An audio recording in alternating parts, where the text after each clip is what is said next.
তো হয় কি, যার সন্তান গুম হয় নাই, খুন হয় নাই, তার লাইফ তো ভালোই ছিল। যারা পাচার করেছে, এখন এই যে আগেই ভালো ছিলাম, এদেরকে আমি শুধু একটা বলি যে ট্রায়াল হলো আর্টিফিশিয়ালি হলেও এদের কাউরে 1 ঘন্টার জন্য ওরকম একটা আয়নাঘরে যদি রাখা যায়, অথবা তার সন্তানকে, তার বাবা মাকে।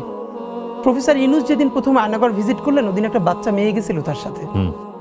সেই বাচ্চা মেয়েটা পর ইন্টারভিউতে বলতেছে, ওর মাকে যখন আয়নাঘরে নিয়ে আসছে তখন ও খুব ছোট, ওরেও নিয়ে আসছে সাথে। ওর মা অনেক ভারী। তো ওর মাকে মারতে মারতে এমন অবস্থা হয়েছে, তো ও বলছে যে আমার মার একটু পানি দেন। এরপরে এমন লাথি মারছে, ওর মা ওর সামনে বাথরুম করে ফেলছে, নড়তে পারতেছে না। একটা মেয়ে বলতেছে যে তাকে আয়নাঘরে নেওয়ার পর তার পিরিয়ড হয়ে গেছে মায়ের চোটে। তারপরে বলছে আমাকে প্যাড দেন, হো হো করে হাসতেছে। আপনি ভাবেন যে আপনার বোন, আপনার, এবং সব থেকে ভয়াবহ এই যে আলেপ আয়নাঘরের একজনকে ধরেছে, আয়নাঘরে নিয়েছে, তাকে জঙ্গি হিসেবে তার জবানবন্দি নেবে, কিন্তু সে দিচ্ছে না।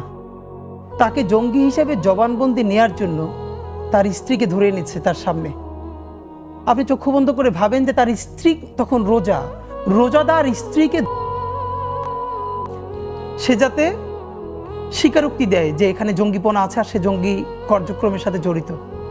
ভাই, এই কথাগুলো যারা বলে আর্টিফিশিয়ালি হলো, দুনিয়ার যে মানুষটা ডাকাত তারও তো সন্তান আছে। একটা ছবি আছে, একটু দেখে নিন। হঠাৎ করে ওনার কথা শুনে মনে পড়লো। ইদানিং অনেক বড় ভাইরা বলে কি, তুমি অনেক ইমোশনাল কথা বলো, এখন একটু প্র্যাকটিক্যাল কথা বলা দরকার, একটু ইমোশন দিয়ে তাড়িতে হও। আমি ভেবে পাই না ভাই, 24-এ এই দুনিয়ার কোন পলিটিক্যাল সায়েন্টিস্ট একটা অঙ্ক কষে বসছিল যে এই ফ্যাসিবাদের পতন হবে এই বাচ্চাদের হাতে? সবাই তো 24-এ নির্বাচনের পরে বলেছে আরো 5 বছর। কি ভীষণ ইমোশন থাকলে, সেদিনকে আমার সাথে একটা বাচ্চার দেখা হয়েছে, তার বাবা আমাদের সাথে দেখা করতে এসেছে, যে ও প্রথম দিন নামছে, ও 9-এ পড়ে, সারা জীবন গেম ছাড়া কিছু খেলে নাই, বন্ধুদের সাথেও আড্ডা দেয় না, কিন্তু এই রক্ত দেখে সে নামছিল। তার বাবা মা মনে করছে ও খুব খারাপ করে ফেলবে। পরের দিন রাত্রিরে ওরে দুধের সাথে ঘুমের ওষুধ খাওয়াই দিয়ে ওর ঘুম পাড়াই রাখছে। পরের দিন কি হয়েছে আপনি অবাক হবেন, এই বাচ্চা সে ঘুম থেকে উঠে তাকে বিকেল হয়েছে এবং তাকে মিছিলে যাইতে দেয় নাই।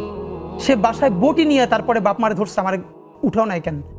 সেই বটি নিয়ে তার বাবা তার সাথে রাস্তায় নামছে। এটা শুনেছি আমি। মানে যে ও যেহেতু নামবেই, তাহলে আমি নামি। এগুলো কি প্র্যাকটিক্যাল ছিল?